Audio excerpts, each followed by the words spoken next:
Continuamos con su programa aquí, José Tomás. Muchísimas gracias por mantener la sintonía con nosotros. Seguimos conversando con Tobías Crespo, diputado por la Fuerza del Pueblo en la circunscripción número 2 del Distrito Nacional. También es el autor de la Ley de Tránsito y Seguridad Vial y precisamente de ese tema estábamos hablando antes de irnos a la pausa. Usted ha reintroducido ese proyecto al Congreso Nacional. ¿Cuáles son los aspectos que pretende que se modifiquen y a qué fines? Mira, Rosa y José Tomás y los que nos ven en este espacio, a 8 años de ser promulgada ya la ley 6317, que fue de nuestra autoría, y viendo su aplicación, que ha sido ineficiente, sí, casi mínima, nula, donde no ha habido voluntad política, no se han aplicado recursos y no ha habido interés ni prioridad en el tema, nos hemos dado cuenta en su poca aplicación de varios aspectos. Lo primero, la incapacidad del gobierno de asumir el costo político de aplicar el régimen sancionador. Nosotros tenemos una ley nueva con sanciones y multas viejas. Las multas que se están cobrando son la de la ley 12-07, que fue Domínguez Brito, que en su momento actualizó la ley 241, que eran 5 pesos, 10, 15, la máxima 25 pesos, y la llevó en su momento, estamos hablando del 2007, ¿verdad? Hace alrededor de 18 años, a una quinta parte del salario mínimo, que en ese momento era 5.000 pesos, que es 1.000 pesos la leve, y una tercera parte del salario mínimo de los 5.000 pesos, que es 1.667. Esas son las multas que hoy este gobierno está cobrando, pero también lo dejó el gobierno anterior. No han asumido lo que le llaman el régimen sancionador, hasta que el ciudadano no sienta en el bolsillo que violar la ley. Yo estoy hablando cuando no hay muertos y heridos, sino en la parte de la multa, que eso tiene un régimen de consecuencia, un régimen sancionador. La gente va a seguir, el dominicano y los que vienen de fuera también, va a seguir violando de manera reiterada y salvaje la ley 6317. Yo creo que este problema del caos que nosotros tenemos en las vías se resuelve de manera muy simple con la expresión de a Dios rogando y con el mazo dando. Te educo, te concientizo, te capacito, te oriento, pero si te me sale de la raya, te aplico el garrote, el régimen sancionador, que es lo que no ha empezado. Entonces el gobierno ha querido tirarle la culpa a la ley. He visto a la ministra de Interior y Policía, también he visto al director del Intran, queriendo esconder su incapacidad política, técnica y gerencial de abordar la ley, de aprobar, de aplicar la ley, queriendo modificar una ley que en realidad el 10% de ella no ha sido aplicada. Entonces, basado en esto, para suavizar, como decimos nosotros, el costo político de eso, nosotros, más que reducir las multas, lo que estamos es llevándola a que entre el nuevo régimen sancionador, porque si se aplicara tal cual como está ahora la ley 6317, las multas de leves van de 1 a 3 salarios mínimos, el salario mínimo es 10.000 pesos, estaríamos hablando de 10.000 a 30.000. Las graves van de 1 a 5 salarios mínimos, serían de 10.000 a 50.000 pesos, y las muy graves de 1 a 7 salarios mínimos, que irían de 10.000 a 70.000 pesos. Muy difícil de aplicar unas multas con estos niveles de ingresos tan bajos que tiene el pueblo dominicano, donde más del 54% de la población gana por debajo de 20.000 pesos. Casi el 40% lo que gana es 10.000 pesos hacia abajo, es decir, el salario mínimo con los descuentos, y donde los dos principios que debe tener para nosotros los legisladores cuando establecemos un régimen sancionador es el principio de razonalidad y el principio de proporcionalidad. Es decir, tiene que ser, la sanción tiene que ser proporcional al daño que hace, y por eso se clasifican en leves, graves, y el monto debe ser razonable. ¿Qué significa razonable? Que nosotros no podemos poner, por ejemplo, a un motoconchista una multa de 10.000, 20.000, que es más de lo que pudiera ganarse en todo un mes de salario, y es difícil que se pueda cobrar. Entonces, para suavizar eso, la estamos llevando a un 75%, que serían 2.500, que es más caro que los 1.000 que tenemos ahora, la más leve de las leves, y a 17.500, la más grave de las graves, que serían 70.000. Entonces, ese costo político, lo que uno está es empujando a que el gobierno entre de una vez y por todas ese costo político, que yo sé que lo era para el gobierno anterior y lo es para este y lo sería para otro que venga si se mantienen esos montos de la multa. Eso es lo primero. Lo segundo es que cuando estuvimos siempre discutiendo la ley en esos 12 años, siempre, Rosa, José Tomás, hubo una distribución equitativa de las multas al sector. Me explico. Hoy por hoy la Procuraduría General de la República está tomando todos los montos de las multas, pero los que están en la calle, los que están en el día a día, trabajando el sector, es por un lado el Intran, los ayuntamientos y la DGC, y la Procuraduría, que en parte es quien cobra los montos pecuniarios de las sanciones que se dan en el sistema judicial, y en ese sentido, ¿qué estamos planteando en esa misma modificación? Llevar que si la violación es en el municipio, 40% de ese monto va a la alcaldía, si la violación es porque tú estás afectando el territorio local. El 10% iría al Intran, que necesita recursos para campañas de prevención y todo lo que tiene que ver con sus políticas públicas. 20% la DGC necesita radares, alcoholímetros, radios de comunicación, camionetas, uniformes y necesita más personal. El presupuesto hoy de la DGC, ¿tú sabes cuánto es? 73 millones de pesos. Hoy RD Vial, la Comipol, que maneja asistencia vial, no la seguridad vial, y no tiene facultad por ley, maneja, yo entiendo, más recursos que lo que maneja la DGC, que le hace falta de todo. Sin embargo, no está por ley. Y al final lo único que da es asistencia vial, que nosotros en la próxima semana vamos a anunciar un proyecto de ley para unificar varias instituciones de la fiscalización, pero también un 20% a la Procuraduría. Si la violación no es en la municipalidad, pues tú no estás afectando el territorio local, no se le distribuiría nada a los ayuntamientos y el 100% se distribuiría, 35 el Intran, 35 la DGC y 30 la Procuraduría. Esa es la propuesta que tenemos. También con la aplicación de la ley, hubo un momento que había una coletilla al final, yo digo una coletilla que siempre son las excepciones que se le ponen a la ley, que mandaba las multas de tránsito a los tribunales especiales de tránsito, tal cual eran desde el año 1977, que se crearon, pero no hay tribunales de tránsito especiales en todo el país. Y si no había tribunales especiales de tránsito, dejaba a los juzgados de paz, porque eso es algo de simple policía, algo correccional, contravencional. Y en ese sentido decía que en caso de que no hubiese juzgado tribunales especiales de tránsito, serían los juzgados de paz.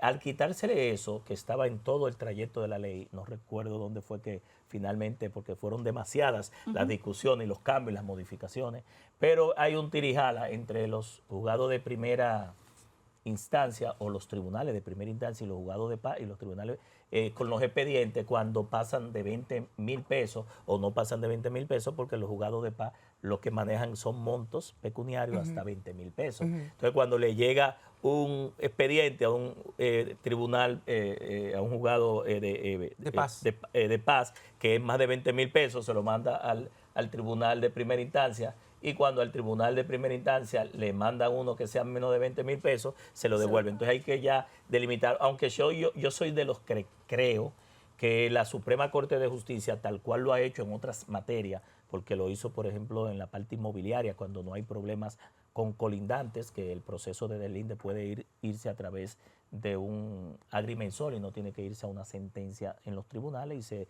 maneja más rápido en la vía administrativa y en 45 días tú puedes tener tu título, tu proceso de saneamiento.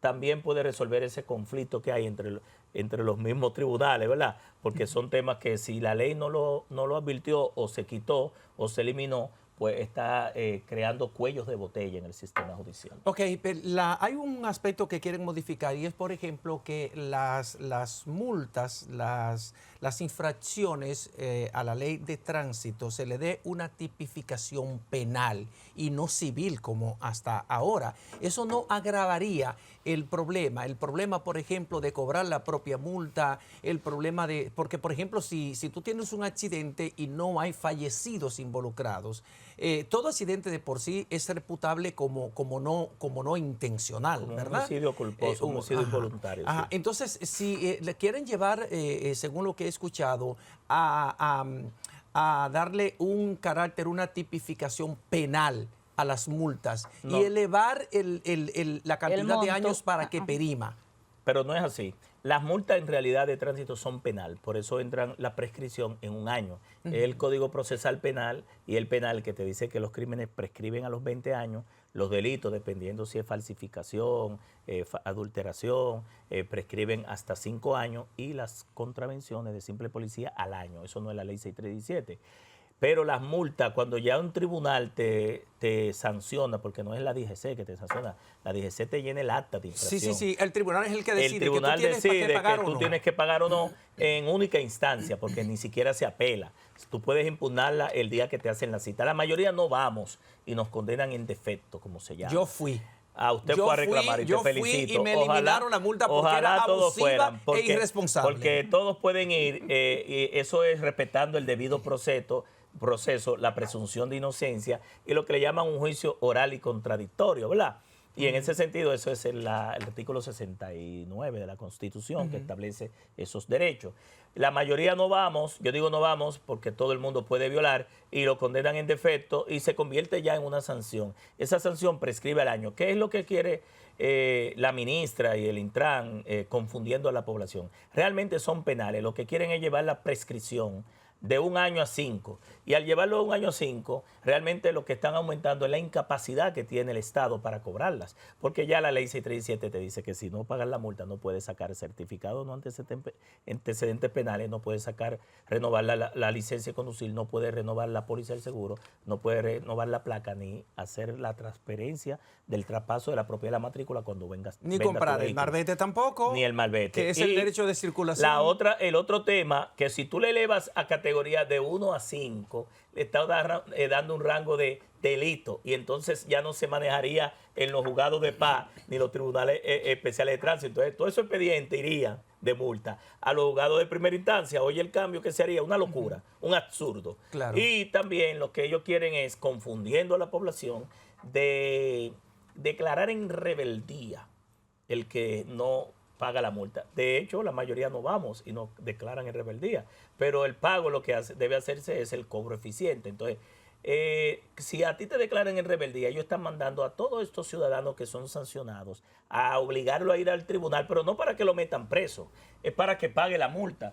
Y sin embargo, ya la Procuraduría tiene una página donde tú entras a ese portal y pones tu número de cédula, creas un usuario y pagas tu multa de manera voluntaria. Y tú no tienes que mandar a toda esta gente al tribunal porque de hecho y de derecho lo único que van a hacer es mandarlo a pagar la multa. Entonces, ¿cómo tendrá Faride y el Intran con su incapacidad que tienen ahora para aplicar lo que hay de conducir a miles y miles de ciudadanos dominicanos a los tribunales a pagar la multa? Crearían una situación inmanejable en los tribunales de tránsito, por eso obviamente. Es que están confundiendo a la población, porque este gobierno es muy de likes, muy mediático, muy de crear percepciones que van en contrariedad y de manejar las informaciones y la estadística a su antojo y a su favor, creyendo que el pueblo es tonto, es bruto, e incluso burlándose de la inteligencia. Se nos acaba el tiempo, pero yo no puedo dejarte ir y terminar el programa sin preguntarte. En la mayoría de las encuestas de opinión que están haciendo últimamente, está saliendo Omar Fernández con un elevado puntaje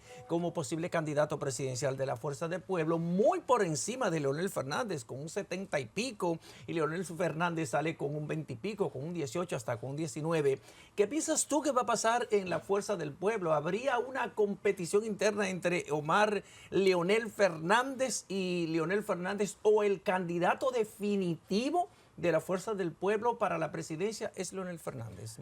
Mira, ¿qué encuesta? Te pregunto, porque lo que aquí hay es sectores económicos que pertenecen a un sector del PRM que quieren descartar candidatos hacia lo interno del PRM, en específico candidatos que no están con el área de turismo, ¿verdad? Y están apadrinando y empujando encuestas para poner sus candidatos dentro del PRM. Y en esa definición de sus candidatos también han decidido quiénes serían sus posibles opositores en la oposición. Y yo debo decirle a todos los que estamos en política que cuando tu estrategia coincide con la de tus adversarios, debes revisarla.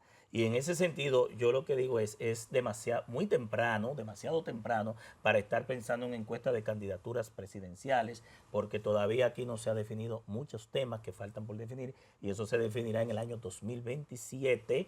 Y lo que se están quejando son los candidatos del PRM que dicen que están usando los recursos del Estado para posicionar candidatos, eliminar otros y sobre todo para crear una percepción que contrasta con la realidad. Ellos dicen que hay que contarle sus votos, que hay que contarle su estructura y que hay que ir a unas primarias internas. Yo creo que lo primero que debe hacer el partido de gobierno y nuestros adversarios es mirarse en la paja de ellos. Nosotros no tenemos problema. Omar Fernández y Leonel Fernández, padre e hijo, hijo y padre, nunca se enfrentarían por una candidatura presidencial, mucho Pero ya menos. Omar dijo que sueña con ver a su papá otra Pero no vez solamente siendo Omar, presidente. muchos soñamos con ver a Leonel Fernández presidente.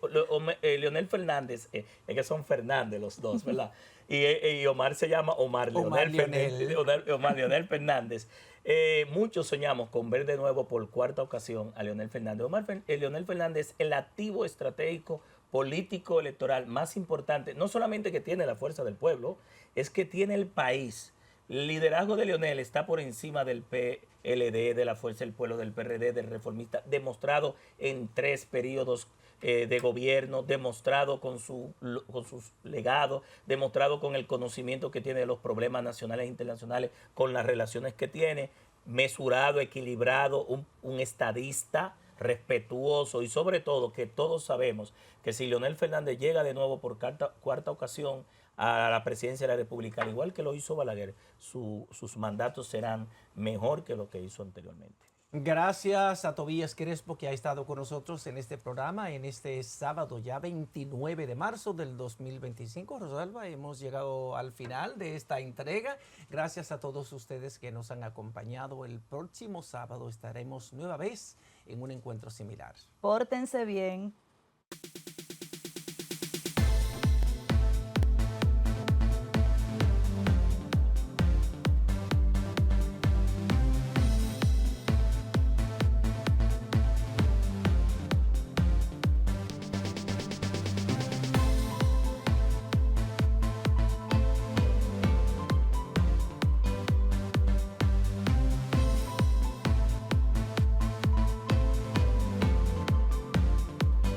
Aquí José Tomás.